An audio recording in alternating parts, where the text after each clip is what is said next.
Hello বন্ধুরা, আসসালামু আলাইকুম রহমতুল্লাহ। বন্ধুরা, এগুলো হচ্ছে লিথিয়াম আয়ন ব্যাটারি।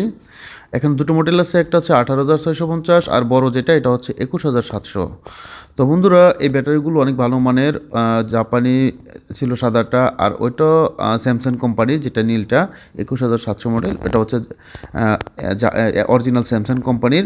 এটা আমরা নিয়ে আসলাম একদম নতুন, 5,000 মিলি এম্পিয়ার, অর্থাৎ 5 এম্পিয়ার। সাদাটা যেমন 3 এম্পিয়ার, আর এটা হচ্ছে 5 এম্পিয়ারের ব্যাটারি, অনেক ভালো মানের। যারা সাদা ব্যাটারিগুলো নিচ্ছেন জাপানি, এগুলো কিন্তু এখন আর দিতে পারতেছি না, শেষ পর্যায়ে অল্প কিছু আছে। সুতরাং এই মুহূর্তে চলে আসছে আমাদের কাছে এই 5 এম্পিয়ারের এই ব্যাটারিগুলোতে। এই 100% 5 এম্পিয়ার এই ব্যাটারিগুলো যাদের প্রয়োজন পড়ে তারা হোয়াটসঅ্যাপে অথবা ইমোতে নক করে মেসেজ করে অর্ডার করে দিবেন, অথবা বিস্তারিত জানতে আমাদের দোকানে চলে আসতে পারেন। আমাদের দোকান সাভার বাস স্ট্যান্ড, অন্ধ সংস্থা মার্কেট, 3য় তলা, পপুলার ডিজিটাল ইলেকট্রনিক্স হচ্ছে আমাদের দোকান। ভালো থাকবেন। আসসালামু আলাইকুম।